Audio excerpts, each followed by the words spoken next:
just do it then. And then he could have been like, hey, look, Troy Baker's doing Batman and Joker. Come buy our game. Hold up, I'll be right back, guys. Give me a few minutes. I'll be right back. Keep going. Wait, what are we going to talk about now? Segue us. Kobe, you have all the Kobe. Segue us. Whatever you guys want to talk about. I'll be back in like all the topics written down. You're the one that wrote down the topics. What else did we want to talk about? What was next? Next topic is Gotham Knights, but don't use it yet because I want to be here for it. Oh my fucking! What's after that then? Wait. Well, he gave us a topic and ran away. Okay. He just booked it. Well, I mean, let's talk about Gotham Knights because Kobe can go fucking suck a dick. Yeah. That's probably what he's doing right now, anyways. What do you think about the look of the game? Like, I don't know if we even like really talked about that, but like, how do you feel about like Gotham in general? I think it looks fantastic. Here, one sec. Hey, by the way, that concludes our thoughts on Gotham Knights. So we're done with Gotham Knights, guys. Thank you. Gotham looks amazing. It does. Keep going, Jake. Wait, were you hearing us the entire time? No, I just heard you as I was walking in. Let's say, God damn it, we should have been a little bit more quiet about that. You should have told me, Jake. I was like, yeah, we could talk. Kobe can go suck a dick. You'll see it on the recording. Don't worry. Yeah, I think that Gotham looks fantastic, and I love the art style that they're going for. I recorded a video today, kind of discussing just the look of this game, and I think that the reason that there was such a mixed reaction when this trailer came out is that it wasn't safe. You know, it's not Arkham Origins 2. It's not a duplicate of anything Rocksteady has done. It looks 100% original, and I think that just the colors pop way more than they did in Arkham. They aren't going for a photorealistic look. I will say that I guess the only thing that I would have maybe added is a little bit more detail in like the character skins, like the texture of how they look. But other than that, and that's a nitpick. Well, Bruce looked pretty good. Oh, he looked fantastic. He looked like his skin and shit. Looked like he was out of a Pixar movie or something. Yeah, he looked tired as fuck. But yeah, I think that the game looks fantastic from a contrast perspective. Are they going to do we know if they're going to do pre-rendered cutscenes? They haven't said. I would imagine not. That's kind of becoming a thing of the past. But I actually think that the colors match these characters more because it's not a Bruce Wayne game. And these characters, like Dick Grayson's much funnier than Bruce Wayne is. Batgirl is she has a more vibrant personality. So, yeah. One concern that I do have about the game is kind of, as you mentioned, is that a lot of people are like, well, why are we abandoning Arkham when it worked so well? You could have just made the same exact story with Arkham gameplay, but I think there also is a lot of opportunity to potential in totally abandoning that and nuking that. The only thing is this going to resemble Batman Arkham in quality? And right now, based upon the footage we've seen, it's difficult to tell, because we haven't had the chance to experience it. The only thing that I know for sure is that right now fans are not high on the Marvel's Avengers type of model of game. And, I think that any concerns about it maybe resembling that, if any people are noticing any resemblances, that would be a concern. Well, what I will say is that this is the opposite of what I expected, if I'm being 100% honest. And that's not a bad thing. Well, because I was looking at Patrick Redding, and he's known for Splinter Cell. And so I was expecting something that was very, like you mentioned, something that heavily resembled Arkham, something that featured Batman, something that went for a photorealistic look. And maybe they would go and do some overhauls on the stealth instead, and maybe more emphasis on stealth than in Batman Arkham, which are more action RPG games. I thought that maybe they could have gone in the opposite direction and do more stealth. Well, we really didn't really see when we saw stealth. It looked like stealth was like stealth, like normal stealth. You got to crouch around. The only thing that happened in that gameplay is that the Batgirl, whoever the fuck was playing Batgirl, like walked right in front of an enemy who was like she could have stealth killed.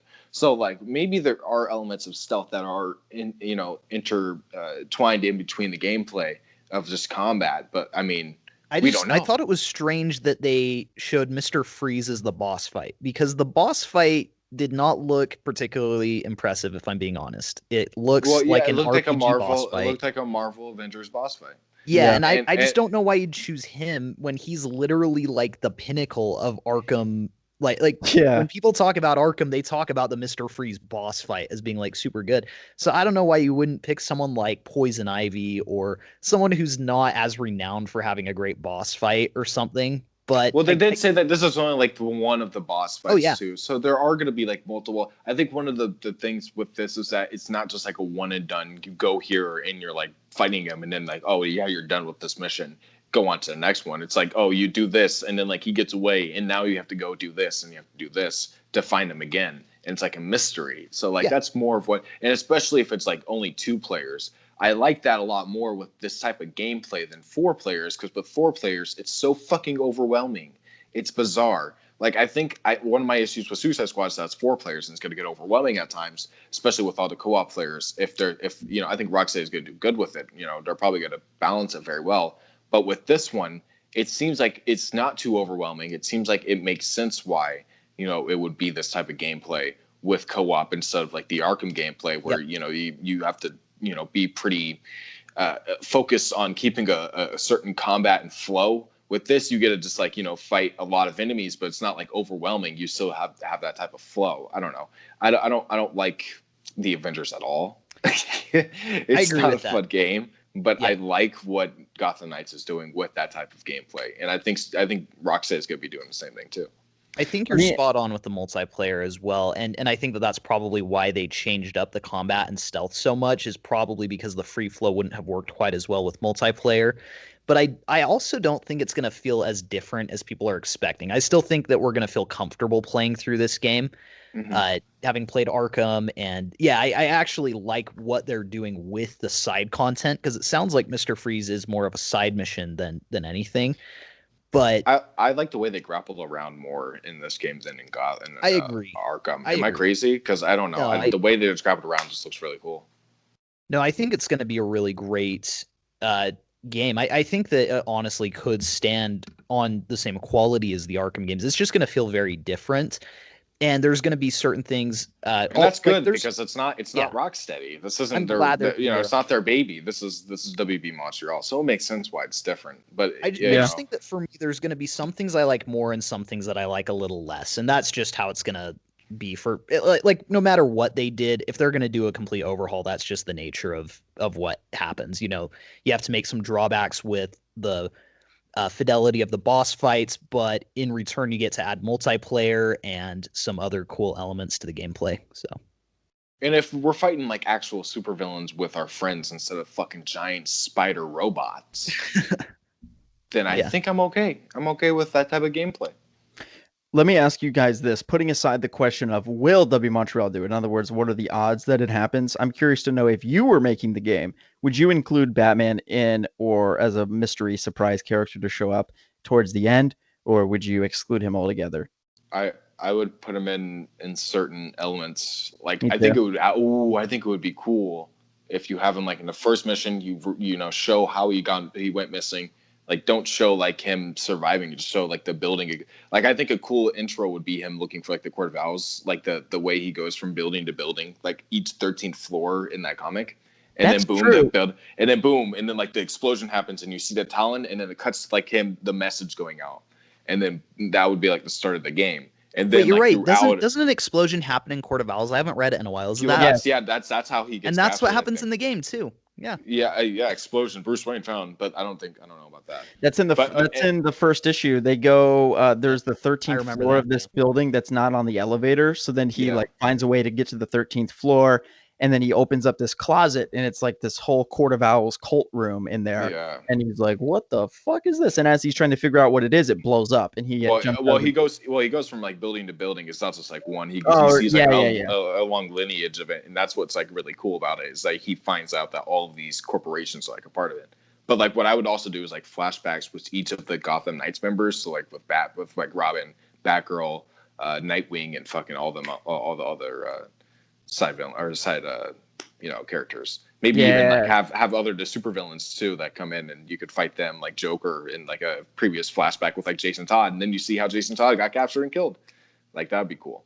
That would be. But really cool. That's how I would do it. And then like in the third act, you bring him back, and then he could be a playable character. And then. So if I were doing it, as it is right now, I would not make him playable, just because I feel like a game that's centric on the Bat family, if you add Batman, then no one's going to want to play as the Bat family. Just I still would, but that's an argument to be made that then it just becomes a Batman game. So I would, as it stands right now, I would give each character a flashback where they're either training with Batman or just re-experience a memory with him or something. Maybe the first mission I would make him playable, and it's how he gets killed or whatever. I also Do a would bring Joel, him back. do a Joel thing, dude. Why Well, not? Just that's fucking the second thing. So, in the way that they're marketing this game right now, I would bring him back not as a playable character, but like as a mentor figure to kind of just give some advice and be on the comms with the characters, kind of in a Batman Beyond way. Uh, Right. if I were given permission to make a Batman game universe like Warner Brothers Games Montreal is doing, and somebody gave me this idea, like let's kill off Bruce Wayne and focus on these characters, I would say let's do that in the sequel. Or let's have that be a twist at the end of this game is that Bruce Wayne freaking dies. I just feel like the execution of it is a little bit strange because it's the exact way that Arkham Knight ended. yeah. They're like, yo, Bruce Wayne dies in an explosion. It's like, whoa, wait, didn't he? Is this what universe are we in again? Yeah, I Yeah, just feel like there maybe could have been a better way to execute it, but once again, this isn't my game. My vision would have been different, but I think it is interesting the direction you're going. Kobe, what would you do on that?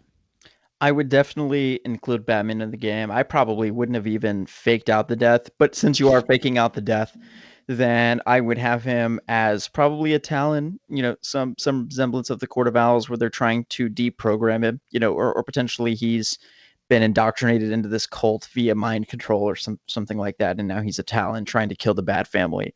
That would be really interesting if it turns out that the Talon that you're fighting throughout the whole game, obviously there's multiple of that'd them, be but cool. what if in this game it was like the main Talon is Batman, The one Yeah. like leading all of them, yeah. Exactly. And then, but at the end of the game, you don't kill him and you're able to deconvert him. And then basically he's alive at that point, but maybe he's injured permanently. And then, as you mentioned, it basically for Gotham Knights 2, he's set up as like this Oracle type role almost as Go Batman, ahead. as Bruce Wayne. Yeah, So I'm I curious because I know that Kobe has said on videos and stuff that he actually thinks Bruce is dead in the game. I'm just curious, everyone, what is your percentage? Like, how percentage sure are you that Bruce is actually dead? I'm like exactly at 50 because I could see them saying we want to tell this Elseworld story where Bruce is dead permanently. It's up to the Bat family. I think they're However, lying. I think it's me 0%. He's too. That's alive. my other 50% is You You can that guys put think money. they're lying? You guys, yeah, you guys can come back to this. I'm gonna keep this in my mind. It's 0%. He's still alive. Well, I think here's the he's here's the thing. Zero. Here's the thing is that Warner Brothers is giving them permission to make this game, but what they are known for, and it's rumored that like when Chris Nolan pitched Inception, they said, yeah, you can do that movie, but we also want you to sign on to do the third Batman movie as well. Because then that way, if Inception flops for whatever reason, because at that time he directed The Dark Knight, which was very successful, but there wasn't really a guarantee with Inception yet. So then it's like this guarantee that they aren't like investing in a failed product if Inception doesn't take off, because then he comes back and does the third Batman movie, which is guaranteed to be a hit. So I can't help but wonder if Warner Brothers Games is telling them, we need another Batman game after this, Yeah. essentially to cut losses if this game the Gotham flops. Knights thing doesn't work out. So I don't know if I think Kobe, you also mentioned in a recent video that like maybe they'll jump back and do a prequel starring Batman or something. But I don't know. It'll be interesting to see. I just that's a very bold choice, and I will respect them very much if they stick to their guns and keep Bruce dead. I just have a hard time believing that Warner Brothers was like, yeah, you guys can do that, and that they'll stick to that.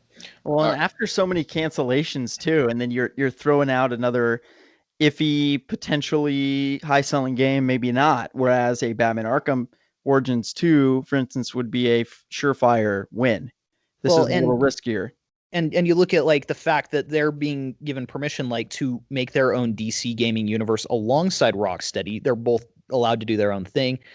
And maybe it's that Rocksteady is like, no, we still have plans for the Batman characters, so we don't want you guys to focus on him. But it just seems like a bizarre move. Like if Warner Brothers comes to me and says, we want you to make a DC universe that's cohesive and you can include any character you want. My first move is not, okay, we're going to kill off Bruce Wayne.